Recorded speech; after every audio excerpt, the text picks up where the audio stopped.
recording. I'm super excited to have you on here. I want to kind of know, like, how's everything going for you? I know you're overseas right now. What's been going on in your life? I mean, this is 13 years for me as a pro. 8 years in the NBA, and then the rest of the years abroad.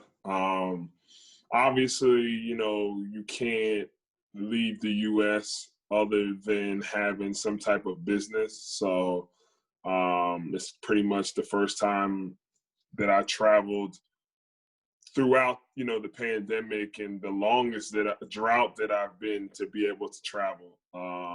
Because usually during the off season, I like to, travel, explore the world, enjoy myself, and then get ready, obviously, for the next upcoming season. So I didn't get to do that much. But yeah, I'm here in Spain. And like you said, when you have a reason, for business and stuff like that to travel, then I'm here.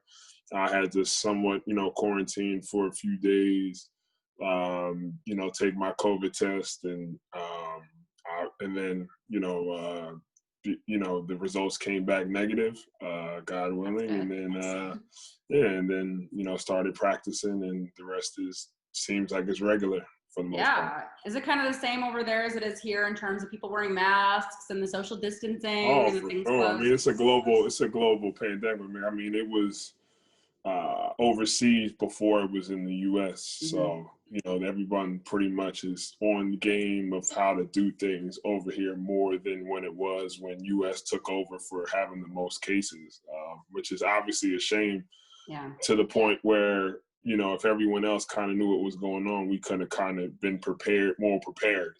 Yeah. But that's a whole nother story. So, for the most part, things are cool. But like you said, I mean, there's still limited places. Places are very hurt due to the pandemic with, with business and things like that. And then obviously everyone wearing masks and things like that, even though there's not many cases here and abroad. Yeah, I guess it's the new normal, so to speak. Yeah. But I did see some of your stories on Facebook. Wow, so beautiful. Was that taken like today, or when did you take that? Well, I don't know when you were looking at my stories, so. Just recently, you posted like a beautiful, like with buildings and like a street, and then a big like waterfall. I don't know. It was that was today. Yes. Okay. So yeah, I mean, that was the city. I mean, just something to do. I mean, it's not we're not on lockdown or anything like that.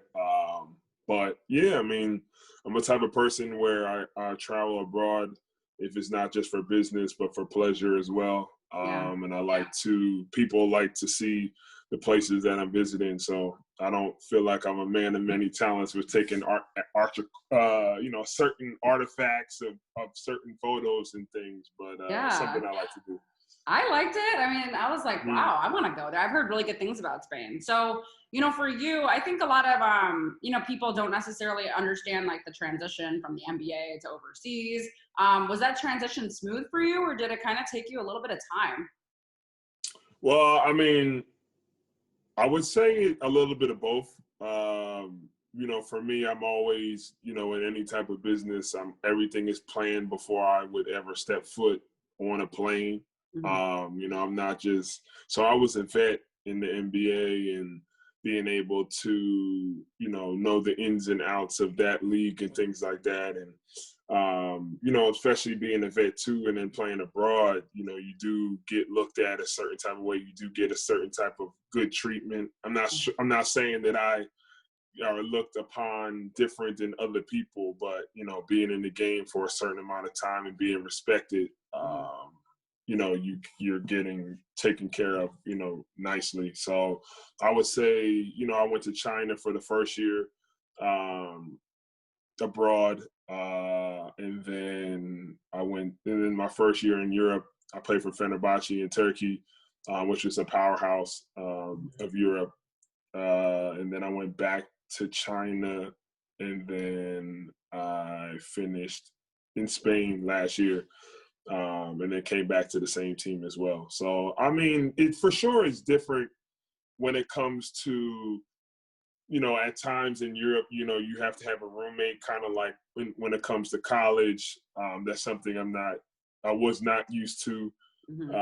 I would say there are more team gatherings. Not saying that there isn't in the NBA, but there's more mandatory team gatherings when you eat like, your pregame meal or, right before the game or right after practice or something like that. You do more team things. I would say that there's like curfew checks and things like that in college. I mean, in Europe, which, like I said, I mean, I can't speak for every European team, but those are just some of the teams that I've been on where you did that, and I'm like, you're grown, like Curfew checks. I mean, you're a professional athlete, so if you can't be on time and stuff like that, then I would assume that you would get suspended and things like that. Yeah. So you learn not to do that rather than having to be forced to act like you're back in college. Wow. Which I feel like is interesting as well. Then, the time difference. I mean, you get used to it after a while. The length of the season, in the NBA, it's usually October to April. And then if you are fortunate enough to go to the playoffs, then it's later. Usually abroad, it's 10 months. And then if guys are going back to that same team, they have only a few months off, and then you're right back to it, to 2-a-days. I cannot say I've ever done that before, so I cannot relate. I just know people that have. So, I mean, it's definitely a different transition for sure. Have you learned any languages, like new languages? I mean, for sure. I mean, I knew Spanish. I knew others even before I was even playing overseas. So, I mean, yeah, I know some. I mean, I took classes in college as well, too. So, I mean, for the most part, as long as you know hello, goodbye, thank you, you're welcome, and then Google Translate, I mean, you're pretty good. I would need to know food, bathroom, alcohol. Nah, you'll know food because I mean most of the time everywhere you go they're gonna have the English version. So. True. So in terms of basketball wise, I know the NBA has kind of transitioned a little bit. We're starting to see them play a lot of small ball. We're starting to see bigs shooting from crazy ranges that we've never seen before. What's the biggest difference between international play and NBA play for you? I would say people would say more of like, they want to more of like plays and stuff. And it's like, I would say more assists and more passing, and people will say more defense in Europe. I think a lot of people think that like guys, when they come from the NBA to there, that Europe is so much easier and it's a downgrade in a way, even though the NBA is the highest level for basketball in the world. But I think like the competition and stuff is different, but it's still a high level. So that's the biggest draw. And also too, most of the time in the NBA, it's about numbers, especially now where, guys would have, 20 rebound games once in the blue moon. And now it's more frequently you see guys having 60 and 70-point games. And, with them, I think had 63 times this year. And like I said, I mean, if it was easy, then there would be so many other people that would be in the record books, but it's not. So when in the NBA, you could have, 40 or 30 or something, and it's like, yo, he's killing. But in Europe, if you have like 15 and like 12 rebounds, like that's like having 30 points in a way, just because of the style of play and the need and stuff like that. I mean, you definitely have like, the guards and stuff that are kind of changing the ways and stuff, but the old school kind of Europe, I mean, if you have 20 points and your team, wins in a big game, that's like having 40. So overseas, it's a little bit more like defensive play. I would say like that, like box. Yeah, for the basketball gurus, I like boxes and elbows, more half court offense. X's, like you said, like X's and O's and things like that. Have you been keeping up with the whole bubble and how everything's been going on in Orlando? Oh, for sure. I mean, I'm not from here. So, I mean, I still am home, and I've been watching the games and stuff, and was trying to see how, things would be if I was still in the league, like how it would be, and still knowing some people in the bubble as well too. So I feel like the games, once guys got in rhythm, the games started picking up the excitement. More games were on the line and stuff. So it's going to be interesting to see if they will maybe lower the games from 82 to like 60 something to make sure that all the games are meaningful. I feel like how the high level and how all the games meant something, it will make teams not tank as much as they used to, and have organizations have terrible seasons for multiple years just so they can get top lottery picks and stuff. So and then how stuff is going to be with the G League as well, where guys are going to the G League rather than going to college. It's going to be real interesting as well too. But like I said, a lot of stuff is new, but it's different too with the pandemic. So I really feel for the guys that couldn't graduate when they wanted to, couldn't have the draft when they wanted to. I mean, I can only imagine. So I'm sure it's going to be tough, but it's going to work out some sooner or later. So take me back to the draft for you. When you got drafted, what was that whole experience like for you?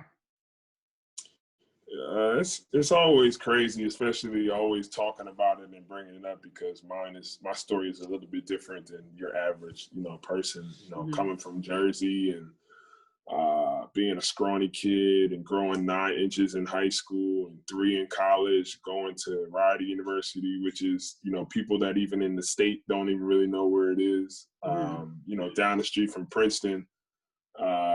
Like I said, I came into college 6'8", like 190. I had top schools looking at me, but they knew I needed to. Had more growing to do, and I needed to put on muscle. And for me, I was just like, man, I'm playing right away. I'm not sitting out. So went there, and then, like I said, grew 3 inches, put on 50 to 60 pounds of muscle, and then became, in the next couple of years, became a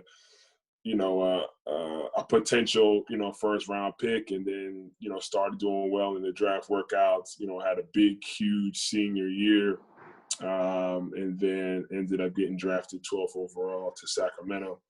And I didn't even go to the draft. I had Comcast, I had NBA TV all at my house, not knowing where I was going to get picked. So like I said, I mean, it could have been the gift and it could have been the curse as well. I could have not been called, and then the cameras are in my face. So, I took a chance, and it was it's crazy being drafted that soon, and it still felt like it was forever. Yeah. And then like when you hear your name called, like people don't understand, like I got rest his soul, David Stern, when he called my name, like that's how we found out. Everyone else found out when he said it. So it's like we might have knew maybe a couple of minutes before, but you don't really know until he actually says it. Yeah.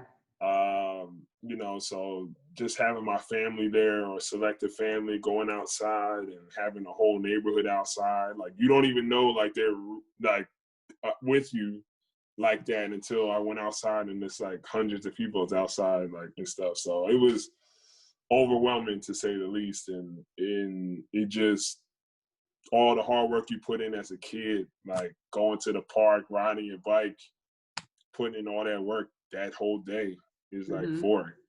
You want that feeling. Yeah. It came true. That's amazing. Well, 50 to 60 pounds of muscle. Yeah. Wow. What did you have to do? Like, what was the day-to-day for you? I would say, I mean, at first, I can't say it was like all muscle. I wish I could, but I mean, it was just, eventually it was, but it was like peanut butter and jellies, weight gainer. I mean, I couldn't put on any weight. Like my arms were scrawny, skinny. Like it was rough. But I wish I had that problem. I wish I had that problem now. Yeah. But yeah, so I just, found the right trainer and started getting right. And I just know how hard I work, and I know what I wanted, and I knew that it was going to be tough to do, but I wasn't trying to let anyone get in my way, stopping my dream, my goal. So once you got into the league, the Kings are a whole different story. I do want to ask about them in a second, but I want to hear, who were some of the guys that kind of took you under their wing, who were guys that maybe mentored you throughout your time in the league, and maybe some guys you still talk to. Yeah, I would say a guy that I think the president of the G League now, Sharif Abdul-Rahim, he actually retired like right when I became a rookie, but he stayed on the team for like one more year, I guess, like kind of like as like a player coach or something like that. And it was just a guy that I knew from afar. I was a big, stat guy and big on, like, if you named any team back in the day when I was young, I could name the whole roster from the star player to the guy that doesn't play at all. Like, that was just the type of person that I am. So like I said, like, I had followed his career and respected him a lot. So, he took me under his wing and just showed me around and showed me what to do, what not to do, who not to be around, how you can stay in this league for a long period of time. And also another guy, Francisco Garcia, I went to Louisville and was with Sacramento for a certain amount of years as well. A great guy as well. He, showed me the ropes, and he was actually, playing with me for a few seasons there. And he helped me out, I would say, mentally with all the stuff that we had to go through, being on that team as well. And he got me through a lot of seasons, just being there, being a good friend and great role model. Mm-hmm. So I guess I have to ask then, what were some of those things that you dealt with? I noticed a trend with a lot of teams that tend to throw their players under the bus all the time. It's this player, it's this, but I feel like sometimes it's within the organizations that actually leak stuff to the media to make it kind of seem like, oh, it's not the front office's fault. Like, we're not the reason for all this.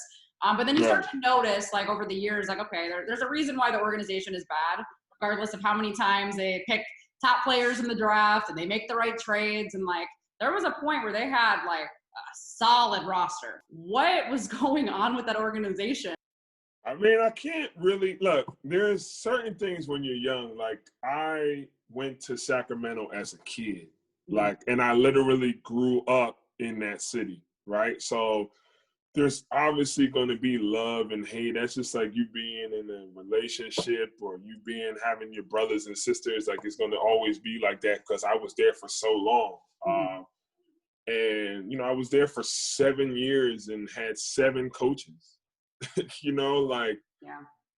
There's no stability. Like, there's so many things that you can just start with. And like I said, I didn't really realize it until I got older of the stuff that you're really going through. And it's really not an excuse. It's real life because it's all coming back in a full circle. Because like I said, like, I'm not a type of person where you want to say stuff bad about an organization or about people that are running it or this, that, and the third. Yeah. But the proof is in the pudding of what you look at. And but like you said, the generation we live in now, it's easier to pinpoint stuff. I feel like back then you really didn't have like the inside scoop that you do now. Yeah. So, you know what I mean? And it's just unfortunate of like I think I have a record amount of teammates that I've had in those certain amount of years. And usually that happens with guys that have been on 100 teams. I was on the same team for 7 years and had over 100 or something teammates. Like I said, I had 7 coaches, and I never had a coach for over 2 seasons in a row. So that's a new system, a new coach, new assistant coaches, new players. Mm-hmm. So how do you expect to be successful if you keep changing each and every time?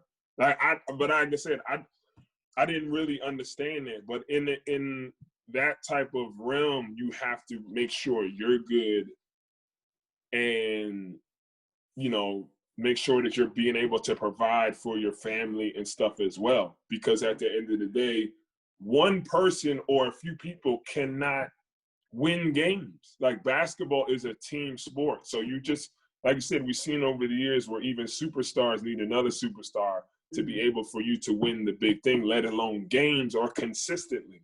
So if you ask any successful vet, it's hard to win in the NBA, and it's hard to win consecutively. Mm-hmm. Because if it was, then everybody would be winning all these championships or these games. So it's crazy how everything just comes into light of all the things that you kind of went through. And I mean, honestly, we could have had a hit show of all the stuff that was probably going on during those times, for sure. I can't even imagine. I won't ask you to go into specifics, but I mean, I see it out here with Phoenix as well. It's been the same story over and over again, and I finally think that they've figured it out. And then Darren Collison, I know you mentioned that. You're good with Darren. Darren's a great guy. You know, a guy that has won, and that's the guy I still talk to this day. And like I said, it's unfortunate the situation that has happened over the past couple of years, you know, with him and stuff. But you know, he's made the best of it, and I'm sure he still has many years to come. You know, with playing the game. And things like that. So, like I said, I mean, having a guy like that as a point guard and being able to play in the playoffs and play at a high level and be consistent glue guy to a team, you know, actions speak, you know, louder than words, you know, with a guy like that. And then I know you also do a lot of stuff off the court as well. You work with kids. So what has that been like for you? And like, what exactly do you do? I've done a certain amount of my time so far.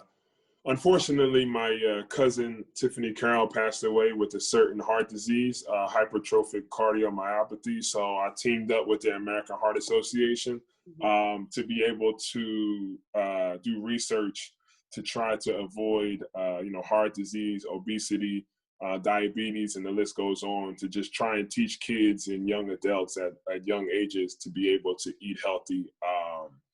Not saying that was the reason why she passed, but just to avoid those things, because it's the number one, you know, disease for, you know, that has an effect in our generation now, especially in sports.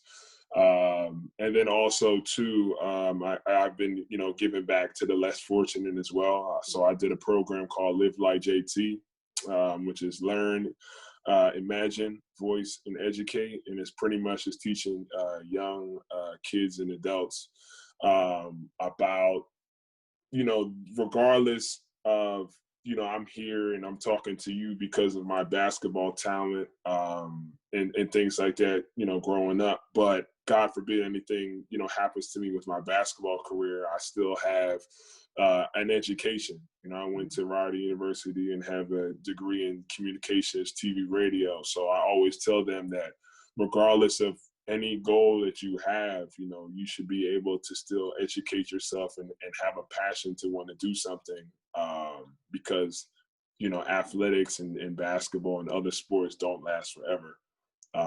So during the holidays, during Thanksgiving, I do like a Thanksgiving turkey and dinner giveaway, usually around the area I'm from in South Jersey.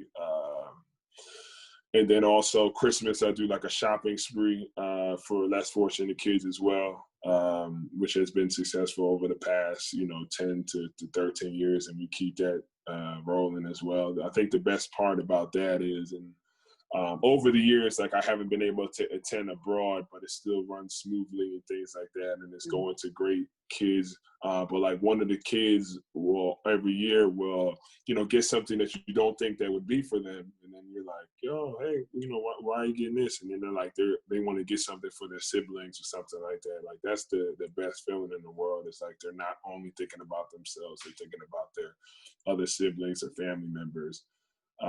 And then also I unfortunately wasn't able to continue my streak of having my camp, Live Like JT annual basketball camp, you know, due to COVID and the pandemic. So that's been successful. The best thing in the world is to see kids being able to exercise and do the sports they love. There's some that we're so nervous to dribble a ball, and now some have graduated to colleges or got scholarships to go to colleges and things like that. And send me messages and letters and saying thank you for the experience from, you know, the Sacramento days to now New Jersey and tri-state area days as well. So like I said, I don't ever do it for, you know, the accolades and, you know, wanting to put myself out there and stuff. I actually genuinely want to help kids because a lot of them, you know, need the guidance and some need the confidence. And if I'm able to do that, then that makes me smile and makes you know that I can help these kids for their future. So I know you mentioned that you did go to school for communication. Is that something that maybe you would consider doing down the road? Like, do you want your own podcast? Yeah, I mean, I've done, like, especially when in the being in the NBA, the players, the NBA Players Association did a thing like the Broadcasting U, and it was in Syracuse and stuff. So I actually did it a few years and a few times, and I actually enjoy it. It's just something that, you know, you have to. It's kind of like being, depending on where you would be located and stuff.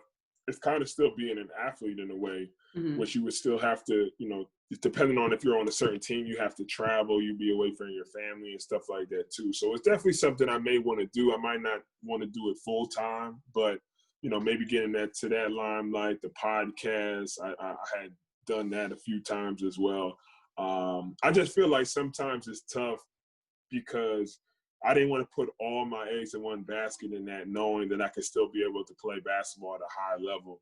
So, you know, you put one foot in, one foot out, and then once it's getting closer to being done, then I'll probably go into that.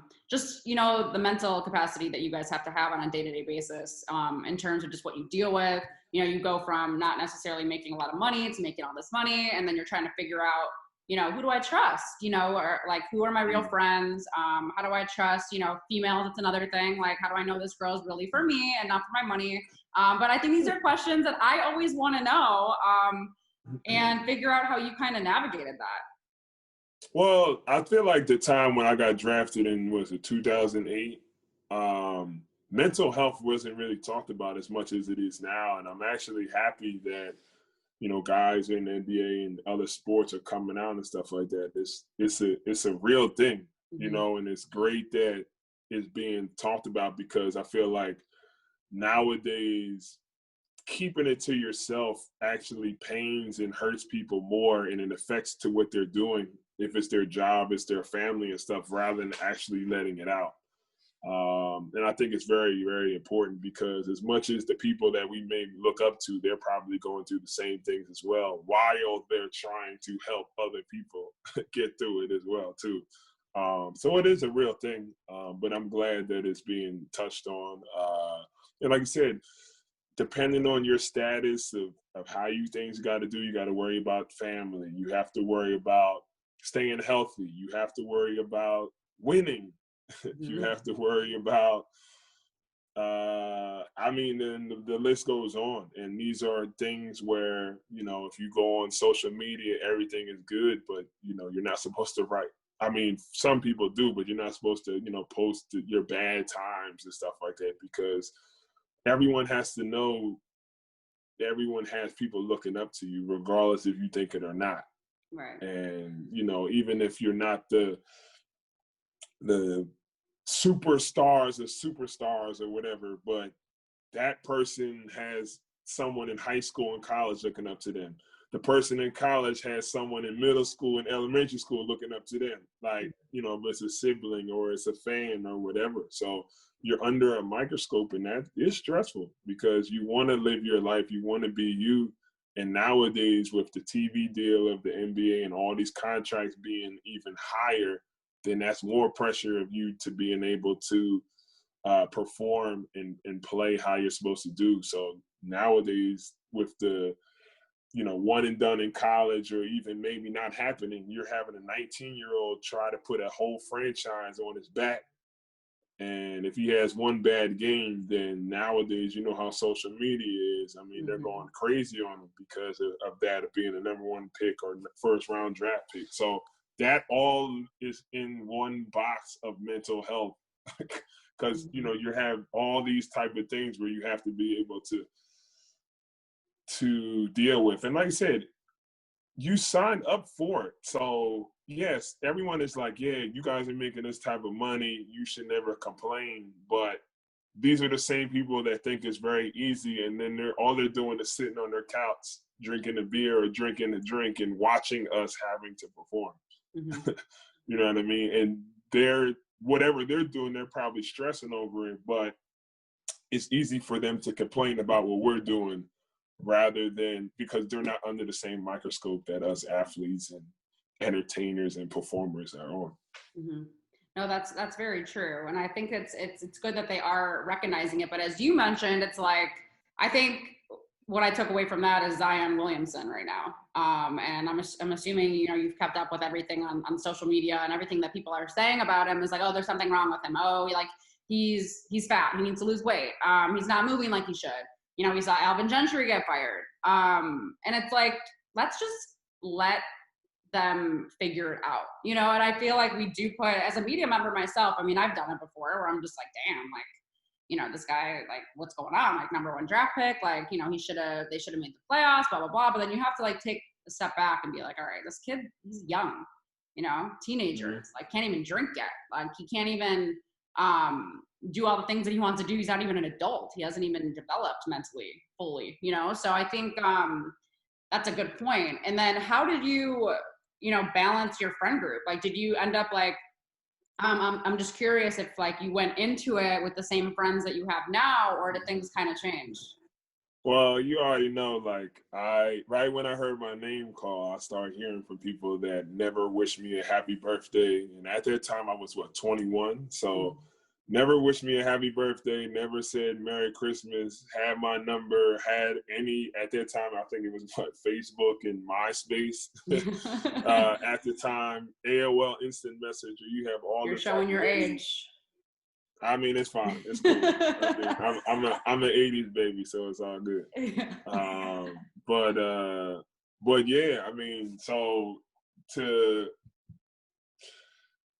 go from that, you know, that day, and then have people come out the woodworks, like, yeah, you have to knock some people off, or, you know, not friends with people because they didn't respect you then. So now they, you know, it's, what did Mike Jones say? Back then didn't want me, now I'm hot all on me. Like, yeah, that's pretty much what it was. So, but you have to keep your circle tight regardless. And that's why us athletes now, us being vets, need to teach these young guys where you got to keep your circle tight even in the beginning, because as much as people, you know, want to say, you know, that their whole friend and family and stuff is so smooth, but, you know, that's not everyone keeping all the way 100. I mean, we all have some type of issues and stuff with family and friends, and being able to keep it, but like you said, you can't let that affect you on the court or on the field or whatever you're doing.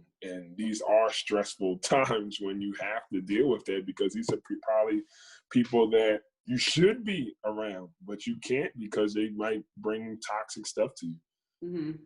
Absolutely. I think balancing that, I can't imagine. I mean, I deal with it, but not to like your extent, where people, it's like they'll see I interview someone and they're like, oh my God, like I want to interview them too. Like, give me their number. And I'm just like, that's not how it works. I've spent years to build these contacts where it's like, I'm not just going to like hand it over to you. Like, hey, if you want. That's what I'm saying. Even with y'all too, like y'all, like you have a right, because you're a professional, with saying your opinion about a player or a team. But you have to know when your powerful opinion comes out that you're going to have people that do not like it. Always. So when you come about a player, and you might be 100% right, but then their family might want to hit you up, their friends, and be like, yo, don't be talking about my son or my daughter or my cousin or this or that. You know what I mean? But you're absolutely right. So these are like kind of balancing media and players and stuff like that too. And that goes all hand in hand of even the mental health and stuff. So it makes it hard for me because, like, even though I am a professional and I know the game, I mean, not to the extent of what you guys do as players, because I never really played, but I've, you know, studied it, I've watched it, I've been around it, I've asked questions. And that's another thing too. If I see something on the court that I don't understand, or there's a rule, like I'll always hit up like, someone in the league. It could even be some of the referees that I talk to, just asking them like, hey, like, why did you call that? Like, hey, like, was that a mistake? Like, was I just seeing something? So for me, like, I do get people that hate on my opinions, hate on what I have to say. And so I try to keep it pretty neutral. I try to not say too much, because my intention isn't to like hurt anyone's feelings. And I know a lot of these guys like are so ego driven. So anything you say, it's like they get all up in their feelings and they start tweeting and they start like, getting in fights with people. So I do want to ask you then about Kendrick Perkins. I know that's been a guy that he made his transition over to the media side, but people don't like some of the things that he had to say, because they're like, damn, like you really switched up. You went from a locker room guy, like, you went from being my homie to being my worst critic. So what do you say about someone like Kendrick Perkins? Well, it's tough. I mean, I respect the transition because it's not easy to do. And this is part of the thing what I was talking about when you asked me, do I want to get into things? It has nothing to do with that, but part of it, like, because you really can't say your opinion, because he was on the other side of it where analysts were talking about him, and I'm sure he didn't like it either and stuff like that too. But like you said, it is a sensitive generation that we're living in. And I respect it because at times when he does talk about stuff like that, is must watch. Like when he's on First Take or when he's on The Jump and stuff, and he's talking about it, because he's keeping it real. But a lot of the play, like he's keeping it real until it's about you. Like if he start, you know what I mean? Like he's talking about you, and then you're going to be hot, or someone that like is a fan of you or something like that. So it's a certain balance. And I feel like, Stephen A. Smith is on that realm too, where he keeps it real, but then he also talks to the player and stuff like that too. So I feel like, but like you said, Stephen A. has been in the game for years and years and years. So he has that respect. Even if he has a respect, he still had players hit him up and be like, yo, why are you talking about me like that? That's his job. So I feel like it's different when it's a player, because if you're in the locker room, you'd be like, yo, that's how you really felt about me. Like that's tough to do, because where's the realness in life? Like, you can't, ride or die for a teammate, blood, sweat, and tears, and then like talk bad about him, a month later. Mm-hmm. You know what I mean? So I'm not saying that that's what he does, but I'm just giving you examples of like how it's tough to be in that business, and that, because most of the guys that are in that transition are Hall of Famers. So their respect level is kind of different as well too. And that's no hate on him. Like he's a champion and all that type of stuff too as well. But like you said, it's a tough transition in business, because we are in a sensitive realm when it comes to those topics. Amen to that. So you said that you talked to some of the guys that are in the bubble right now. Who are, some of the guys in the league that you still keep up with? Maybe mentor if there's any rookies or any young guys that you kind of, who they reach out to you for? Well, if anything, it's just more of like just commenting and stuff like that too. So I'm not gonna say anyone in particular or stuff like that, but just, in general of just seeing how things are, and not trying to get like the crazy inside scoop and stuff like that, but, trying to see how it would be, because even being in Europe, they still had a bubble pretty, like even my, whatever. And like, I didn't do that just because of like the pandemic and all that type of stuff too. So I kind of wanted to know, like, how tough is it to be, away from family and this and that and the third, from those certain amount of times, knowing, that, you want to get paid, and also you want to be able to finish out the season and things like that. So, I mean, it's tough, because when you look at it, you're like, all right, is it about money? Is it about the love of the game and this and the third? And I'm not in any realm to give a certain opinion on that. But I mean, like I said, I feel like Adam Silver and the NBA and everyone's did a great job and have been doing a great job of how it's been going, and there's zero, positive tests and things like that. I just think it's tough too, because whoever wins the championship, like, is it a real championship? Like, would you say it is? Like, is it the same? Because technically, like, whoever, like, the finals, like, it's going to be in Orlando. Like, the NBA finals is in Orlando. Like, if you have the first round of playoffs, which starts tomorrow, we're going to be like, where are we going for the finals? Like, yo, you trying to go to the finals? All right, I'm going to get tickets to game 1 or game 2. We got to figure it out. We know where it's going to be at. So there's no home court advantage. There's no nothing. Like, the seedings make sense because of the type of team you're playing, but I feel like the bubble's been solidly balanced to where maybe after the first round, it's not going to matter what seeds, if you think about it.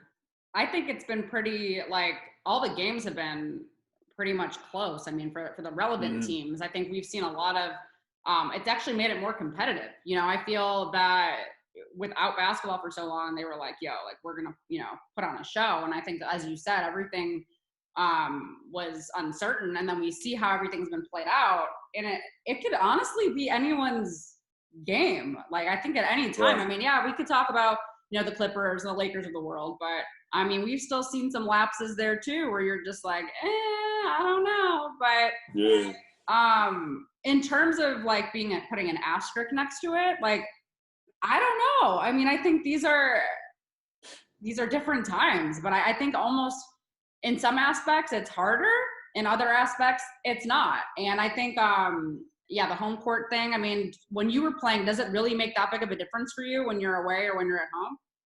I mean, like I said, I can't say, because I only been in the playoffs once out of 8 years, unfortunately.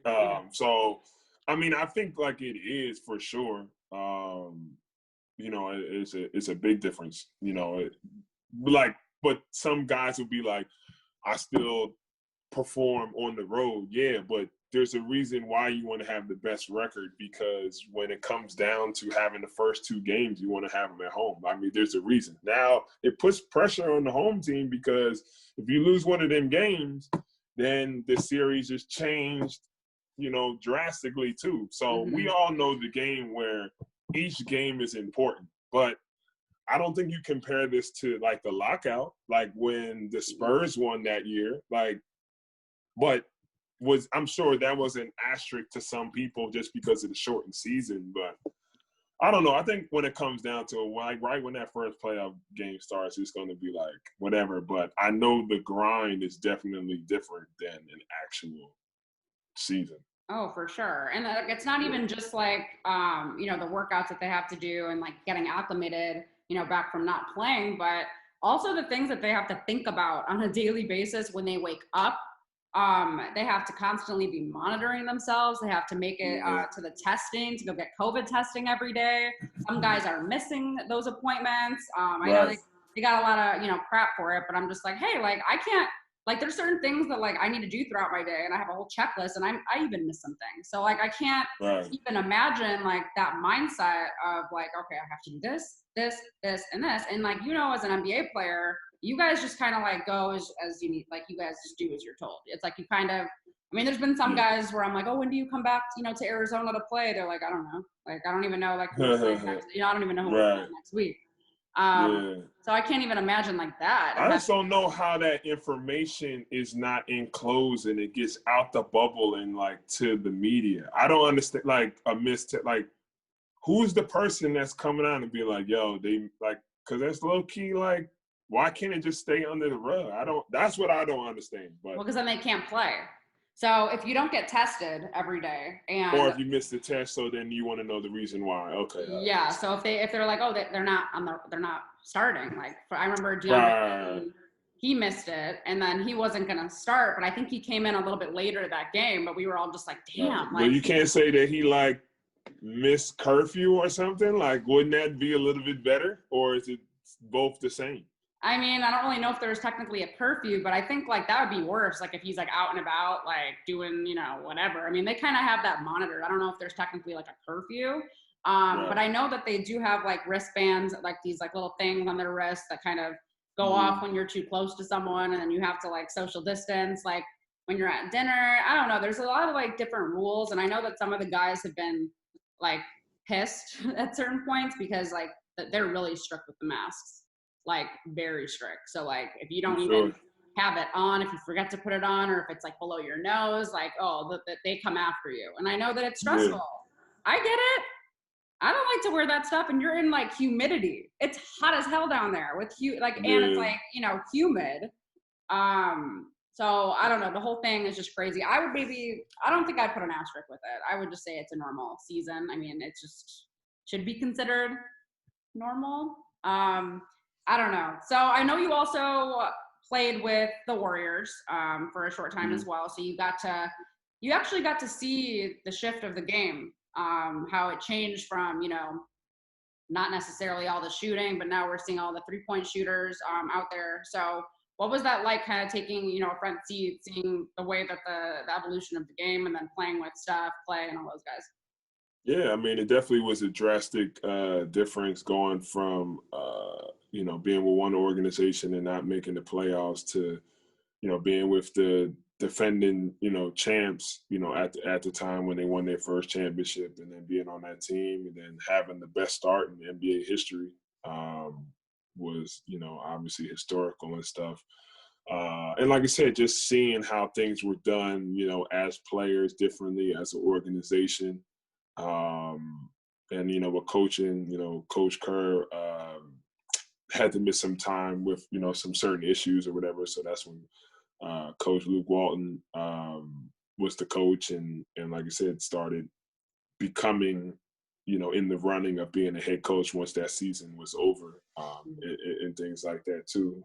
Having the blueprint, you know, for that team, and like I said, I mean, I think for me, it was my first time kind of like not, you know, playing as much, but you know, it makes sense for you know, having a success. I feel like most of the times when, you know, you a guy that plays a lot of minutes and meaningful minutes on the team, you know, and the team doesn't, you know, win or something, and you're like, all right, well, I need to play more. But, you know, when you don't and then the team is winning, it's tough. So I feel like for me, and, you know, being mature, a little bit more mature and older and stuff, I would have handled that situation a little bit differently than I did. I just, like I said, I just don't think that you're ready, you know, for a situation like that, and then it's like too good to be true, and you just need to like balance it a little bit more, like always being ready, being able to start one game and then the next game you might not play, then you play 12 minutes and then 10 and then maybe not again. So it's like, you know, it's tough. So like I said, for me, it took me mad years to even admit that, but I would say that I would just have handled it a little bit better, being a pro in that year. Well, I think that's normal, because even Darren mentioned that to me when I asked him like what was, you know, a high pressure situation for him, and he kind of said the same thing. Like when he's with the Mavs, he started his whole career, and then all of a sudden Derek Fisher comes in, and this guy's, you know, a veteran NBA champion, obviously, but he's like, yo, he didn't even work out, and like he took my starting spot, and I'm coming off the bench, and I'm just like, what the hell's going on here? Like, why? So he had to kind of navigate the same thing, where he's like, okay, like I understand it's a business, it's a game. I'm just going to focus on what I can control. So would you say too, like when you started noticing the shift of the game to more 3-point shots, did you start maybe thinking to yourself like, damn, like I might, you know, maybe be pushed out of the league, not be able to play in the NBA anymore? Nah, it's crazy because like most of like how I even became like, you know, a high pick was that my versatility at my size, which now it's like everyone's like that because it's positionless basketball. But at the time, like, you know, that's what I was doing. But like that basketball were like power forwards and centers. So it was like, you know, you're playing against Blake and DeAndre, and I'm in the West, and you're playing against Zach Randolph and Marc Gasol, and like it's mid-range jump shots and dunks and post moves. Like you had to have a post game or face-up game, but it was mid-range shots. So if you look at highlights of me and stuff, it's like all mid-range, because I was like, all right, I'm gonna be nice at this. And so anytime I'm shooting mid-range, I'm like, oh, it's good. Let's get back on defense. Like that was the motto. So like it wasn't that I couldn't shoot threes. I just wasn't shooting that many because, you know, you got to pick and choose your spots. So I was just like, man, if I'm, you know, my spots is in the paint and I'm going to hit mid-range shots and get to the free throw line. Like, that's what it was. So it's like, it just, and then like I said, like when I didn't finish out the year with Golden State, I went to Toronto, and then I was showing that. I was running the floor, I was starting, I was shooting threes, and I was like, all right, you know, I'm this, that, and the third. But then, like you said, like, then the mentality part of even what you said with like Darren, like you're so used to for so many years, and it's a blessing, and you don't want to take it for granted if you're consistently playing because you're in shape, you're good enough, you're playing at a high level. But then like if other teams want you to not maybe play that role or whatever, are you going to be okay with that? And, you know, sometimes it's not always about, you know, having your jersey on a team and this and that, you know, this, that, and the third. Some guys are okay with just being on the team and not playing as much or whatever. Like for me, it's just like, yo, you want to just have your prime years and be able to play at a high level and just play your game. That's what you love. You know what I mean? So it is tough at times, but you kind of got to pick and choose. So like you said, it's not easy, but that's kind of the route that I took. What was your favorite moment in the NBA that you can remember? Like maybe a time or place where you felt like really happy or something great happened? I mean, like I said, I can honestly say one, like, you know, being drafted and then like actually being a vet, like being in 8 years, like it's a blessing. Obviously, it's even blessing if it was more years, but being 8 is a blessing. You know, I remember some buzzer beaters. You know, I know against the Nuggets, like I had a tip dunk it was like opening day. My first game where I had I think a 23-point and 22 rebound game against the Clippers or whatever. It's like I said, it's just when I became the longest tenured in Sacramento Kings history. Like that was crazy to me. Like, you know, in an NBA franchise, I played the most games. Like, you know what I mean? And being top in rebounds of a franchise, and you know, and top in other categories and stuff. Where like every people were like off wild of my family and friends, and I'm just like, yeah, you know, like appreciate it, you know, rather than not like sitting down and like looking at it and be like, yo, this is dope. You know what I mean? Yeah. So you don't ever want to take those type of memories for granted. And stuff. So like I said, I mean, it's more memories too, you know, but those are ones that just come to mind. And then who's someone that you only met one time, but they had the biggest impact on your life? Wow.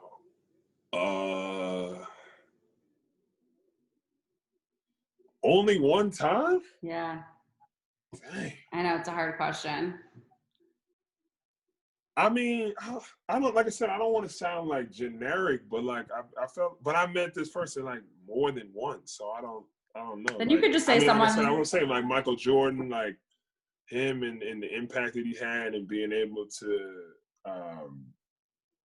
you know, like you said, meet a person, talk to him for a little bit, you know, see, you know, the difference between how the game is now to when he was, and how he became like, you know, so athletic and then working on his game to being able to just be a dominant player for so many years. And then now being, you know, one of the only minority owners, you know, in the NBA as well, and having that brand, being able to show other guys, give them the blueprint of how to do that too. And hopefully in the next couple of years, you know, we'll have more owners like that too. So I would say him. So how did you meet Michael Jordan? Like, that's so cool. I would say just through like mutual friends, and then, you know, me being in the league for a significant amount, you know, being in the, you know, in a similar city, and things like that as well. I mean, like I said, it wasn't like, you know, a crazy sit down or anything like that, but it's just, you know, meeting and then, you know, having respect, and things like that. And then, I mean, like you said, like you look at it and you're a kid and you're watching him play, but then now you're like up with him and stuff, and you got to keep a straight face and not, you know, be immature or anything like that. You're grown. You have your own brain as well too. So you kind of gotta. You didn't want to be all starstruck. Act like a pro. Yeah, you didn't want to be all starstruck. Yeah, is there any advice he gave you? I would just say like being able to like you said, just play your game, be happy with it, and like all the other vets, like being able to save your money, don't spend it on nothing, crazy or anything like that, and just enjoy the game. Don't worry about, certain things and control what you can control. Have you ever spent money on something crazy? Well, I don't know. I think everyone's definition of crazy is different. So, all right. So let's say like a bad purchase. I would say like jewelry, like certain jewelry that I cannot wear now, like there, but like that wouldn't be crazy. I just wouldn't wear it now, and I wouldn't buy it now if I was. And then also too, like people don't wear that stuff anymore. Like I have like a huge Jesus piece or whatever that I had, and at the time, they have songs out like that, and people were actually wearing it. But now, like, I'll sell it or take the diamonds out and put it in something else. Yeah, and I always find it too fascinating. Like, how do you go about balancing, I guess, your money? Like, how do you make sure that it lasts? Like, what are some things that you put into place to make sure that you're budgeting properly? I mean, I know you're making a ton of money, but we've seen how quickly that goes away for a lot of guys. So how have you been able to manage that? Well, I would say people that have messed up in the past, they've helped me to be able to balance it. I also have a financial advisor with Morgan Stanley that has helped me over the years as well, and not just be managing the money, but stocks and bonds. And you learn a lot of stuff when it comes to that. Investing, being able to invest in different chains and things like that. I just seen someone, one of the former NBA players that invested in a lot of food chains. And I think he made only like, well, not, I won't say only, but he made $835,000 turn into like 30 mil or something, or like tons of millions of dollars and stuff like that. Life after basketball. So, looking at guys like that and maybe get into real estate at some point and investing in certain apps and things like that. But like I said, just with every investment, you have to take some type of risk. I thought if you put your money in something and it doesn't work out, you get that money back. But that's not how it works. So you got to take some type of risk at times to be able to keep a steady bread. And if you weren't playing basketball and you had time to master another skill, what would that skill be? Like out of athletics? It could be anything. Like, is there something that? Well, I always wanted to play football too. Like, I played wide receiver, but then like I felt like my limbs and stuff like wasn't going to pan out. So I actually, if I was still able, like if I was playing, like I would probably have been the tallest wide receiver ever, I would think. But I would definitely have to be outside. I don't think I would want to go because knees and stuff would be a great target. But like I said, I would say that. Or I always too, growing up, I always watched, and this is showing my age maybe a little bit. I used to watch Arliss. Okay. Yeah, which was a sports agent, and I was thinking about wanting to be an agent and start my own agency. So I also like Jerry Maguire as well. Good movie. So that was always a thing where, if I was like life after or sports didn't work out or something like that, I would want to be an agent so I could still stay around sports. Did you watch Ballers? I did watch Ballers. So good. I watched Ballers well too. Yeah, it's really so good. I was sad the way it ended because I think like when you start getting to some of the old like the end of the seasons and stuff, it starts to like be really bad. But I learned a lot from that show. I mean, I'm assuming you can apply a lot. I'm about to say I'm sure you saw Jerry Maguire, then you gotta go to you gotta watch Arliss. And then, I've never seen that. Yeah, that's what I'm saying. It's like it used to be on HBO. I won't say before all the other stuff. Yeah, so it's kind of like older school, but that kind of will put me on too. So it's good.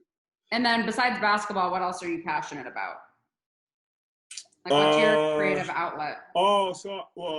I mean, obviously too, like I'm giving back. Like I started a company called the Scoring Factory of New Jersey, which develops kids as well. It is basketball. I know you say outside, but I mean, it's still something life after basketball where I potentially want to like have my own facility where they can do strength and conditioning, and train kids. Maybe that's not only basketball, but other sports as well. So I'm trying to maybe have that in the works where I could just do, like I said, that type of training and whatever other type of sports that people want to do. Invested in a nightclub. So yeah, so I Where mean at? that should be cool. In Philadelphia, where I live. So I mean that's pretty exciting. So we'll see how that goes. I will say like I'm like a soft owner. Like I don't want to like be crazy about it. I'm not gonna be in there. It's not gonna be on no power flow or anything like that. But yeah, that's something that, and then like I said, other investments, and hopefully maybe want to get into real estate at some point. So what's your playlist when you're listening to music? What do you like to listen to? You know what's crazy? Like I was saying, like whatever is like going on. I mean, we know that the number one single out right now is what is it? Laugh Now, Cry Later. Drake. So that's a good one. I'm big on the verses, so I'll download like the verses cheat sheets. So like the best one so far, the recent one was Rick Ross and 2 Chainz. So I think during quarantine, I've been like an old soul where I'll listen to like the 2000s hip hop, the 90s, and like, because it brings like those good memories that I've had back to my mind. So I'll like get over all the pandemic and all the bad stuff that has going on. So, yeah, you know, if I was working out in the house during quarantine, or if I was, you know, working out outside, which is the most outdoor workouts I ever did in my career, you know, in the AirPods, I'll be listening to like music like that. Okay, because I always want to know if you're more of a guy that likes, you know, the new type of rappers, the old school guys. Like, what's more of like, are you liking some of these It's guys? a certain balance. It's a certain balance. Like like I said, like if I would have to do a list of like my top 5 rappers right now that are alive, I would say, and it's not in any order, but I would say Biggie, I would say Pac, I would say Jay-Z, Lil Wayne, and Kanye. I would say, no offense to new Kanye, but no offense, but no, like his. Well, even Kanye said I miss the old Kanye in one of his songs. So yeah, me too. I think we all do. The college dropout days. I'm from Chicago, and I actually got to meet him one time. It was he had a concert with Usher, and my friend had backstage passes. I didn't get to meet Usher, but Kanye, and boy, is he a different... I met him a couple of times too. He's cool. It was cool. Yeah. Cool. I mean, like I said, I respect him because I see him as like late registration, college dropout, graduation. Like that's the Kanye I see. And you put Lil Wayne in there, which is an absolute. He's probably my all-time favorite rapper because I grew up listening to him. So I like people think when they hear me say that, I'm like, yo, like I looked up to this guy. Like that was my idol in high school. For sure, he has like. I mean, if you really go back to like Fireman and like all them, like it's crazy. Mixtapes, like I wish his mixtapes could get on Apple Music already because like his mixtapes, J. Cole, I mean, he had some amazing mixtapes too back in the day that everyone like listens to all the new stuff. I'm like, yo, like you didn't know some of these guys like way back when they first started or when they were just getting mixtapes out. And is there anything that you collect? A lot of shoes. So for me, like I grew up like, you know, like not having, you know, that much. And like I said, like I love my parents and how we grew up and stuff like that too. So my feet kept growing. So like I had like I wear a size 18 and I've had that since I was like 18. So everybody be like, yo, act your age, not your shoe size. I'm like, yo, it's the same size. Like you talking about. So, but like I said, so I just would only have a certain amount of shoes because I couldn't really go anywhere to get stuff. And then once I became a pro, then I just started making, signed with Nike and then just started having a collection. So I would say, I built a new closet in my spot and then just had like a nice little showroom or whatever. So I would say I can't imagine that. I can't. Was it hard for you to like shop for clothes too, or just shoes? For sure. Yeah, because like I said, I mean, when you don't have certain options and then also that much money, you can't be able to do that. But yeah, I would say, like I said, I mean, I like to dress up and stuff like that too, but I would say most of the collection would be kicks. And then if you could give advice to anyone who is maybe, trying to make it to the league, or guys who are currently in the league who maybe aren't playing to the best that they want to play, or they're not getting playing time, or they end up in a situation where they're starting and they have to come off the bench, like from everything you've learned, what's the biggest piece of advice you'd give to them? Just keep your mental right. Like a lot of times, like guys can have like really one good game and then they think that they're like the best player ever. Like, or these rankings or things like that. Like, don't look at these rankings and stuff. Yeah, it's good to have and good to be noticed and stuff, but you have to stay consistent. So, I mean, I'm glad that I wasn't in that generation where, if I had crazy high school games, that it was going to be broadcast on IG or Ball is Life or one of them. No offense to all of them, they're great sites or whatever, but that are posting about me and like I'm the next up and coming thing and stuff like that. It'd been great. Who knows? I would have went maybe to a higher college, but that's what does it to some kids where they're like, all right, I'm going to commit to this school because I had one good game, and then they don't work on their game after that. Mm-hmm. You know what I mean? So I would just say, like, just keep on your game, keep your circle tight with family and friends, and I would say watch out for for the guys per se, I would say, for women and things like that too, that are trying to take advantage of your name and the situation that you're in. There are obviously good women out there, but there are people that just want, your money and your fame and stuff like that too. So choose your friends and loved ones wisely. And like you said, just always just watch what you're doing each and every day. And also with diet and just working on your game. You're young and stuff, but just try and be humble with all the success that you might get, because there's always someone else working harder than you and could potentially be better than you if you think that you already got it. So I know we've been on this call for almost like over an hour, so I don't want to take up too much of your time, but I did tell you that. Well, it's a little bit already too late for that, but it's okay. I know, but I did. I did tell you that if you wanted to ask me any questions, that I would allow you to. Right. I don't know if you have any questions that you want to know about me or about me as a reporter. If there's anything that stands out, I think it'd be kind of cool.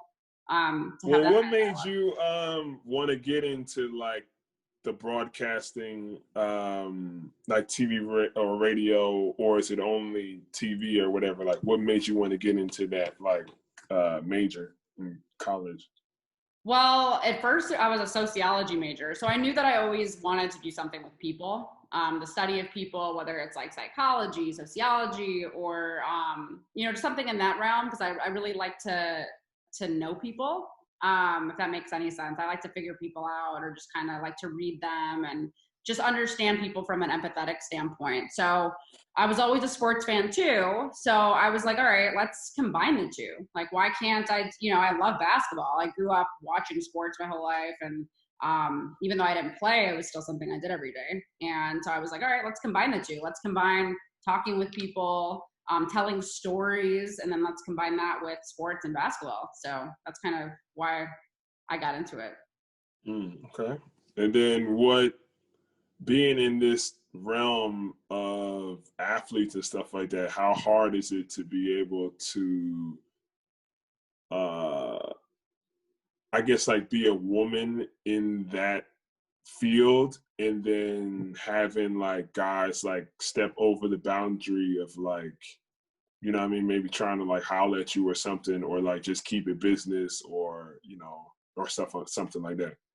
That's a great question. I think it's been hard at first to kind of to balance it, but I understand. I mean, if you think about it, like this is who I'm around all day. And it's like, all right, like we have, something in common, and I try to be respectful. I mean, there've been guys who've, tried to like hit on me or ask me to like go out and stuff like that. I try to keep it professional, but in my opinion, I'm never gonna let that stop me from meeting someone. So I know that sounds weird, but like we see some reporters who end up, for example, Molly is married to Jalen and they both work at Mm. ESPN, or we see I think Olivia Harlan. I think she's Oh married yeah, it's with Sam Decker, right? He's with Sam Becker. They're married. So for me, Yeah. like, I'm open. I understand, like, we're always told, oh, like, don't mix, business and pleasure and stuff. But I'm kind of one of those people where I don't judge what people want to do with their life. And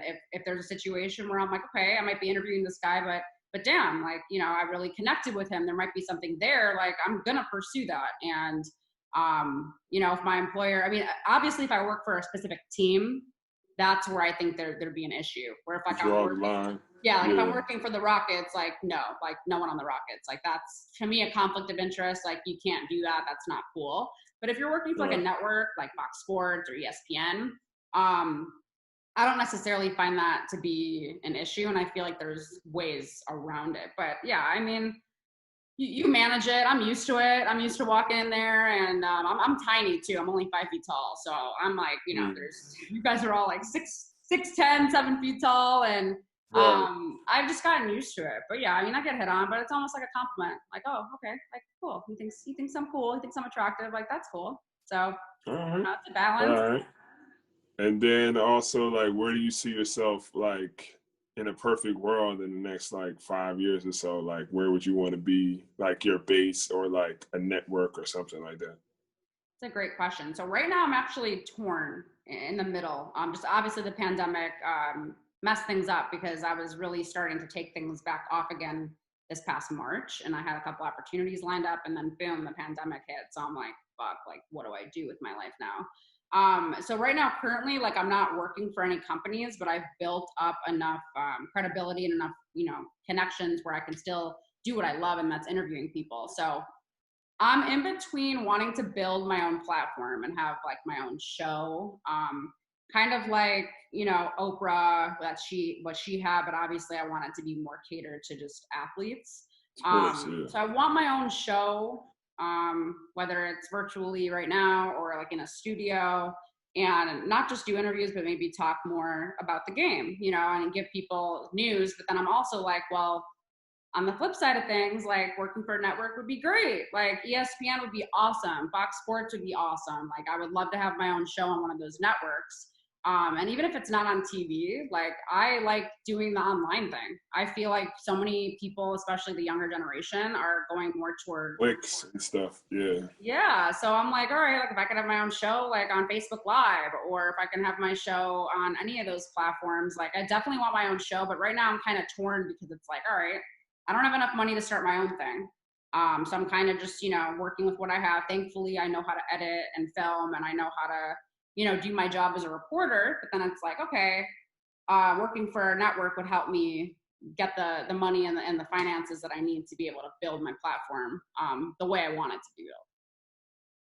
That's what's up. All right. So I Yeah. guess that from the smooth questions I ask you, that means I might be coming to take your job soon or collabing with you at some point. So That would be that's good to know. cool. That's good to know in the future. Yeah, I mean, I'm always, open to new things and working with people. And, there are some former NBA players that I talk to and kind of ask them like from a business standpoint, because, a lot of them step into other fields where they have their own shows now, or they're doing the broadcast stuff or whatever. It's like, I also, ask them like, what do you think I should do? And like, they know, I mean, the feedback's pretty good. They're like, your shit, like, basketball, like, you're personable, you're fun to talk to. So I think it's just kind of figuring out like, you know, working for someone, I think it's tough for my personality, just because I feel in the past when I've worked for people, and not to say that I can't do it. I definitely can, but I feel like some of these people in these positions of power, they tend to like be stuck in their ways where it's like they don't want to see anything change, but you know, you're hiring young talent to come in and it's like, well, you know, this is what millennials want. This is what Gen Z wants. This is how they receive information. So it's just been like tough to be who I want to be as a person and do what I love. And then also, you know, there's been employers who have been like, all right, like I know you're close with this player, like try to get some, you know, insight on this story. And I'm just like, no, like I'm not gonna, you know, I'm not gonna ruin my friendship or my relationship with this person to get you a juicy story that's gonna get a ton of clicks and go viral. Like to me, it's balancing that. That's tough too, is like, well, I really value my relationships, but I also need a paycheck because the athletes aren't paying, they're not paying my bills. They're not, you know, making sure that I'm staying afloat. So it's kind of like, like, what do I do? So I'm really torn right now. I'm like really trying to like figure out what the best move is. So yeah. And if you have any ideas for me, because I know you watch my stuff too, let me know. I'm always open. I got you. Positive vibes. That's what's up. Always, always. Well, thank you again. I really do appreciate your time. I know this has been like super long. It's like 2 hours. But I really appreciate you. Yeah, no problem. Appreciate you having me.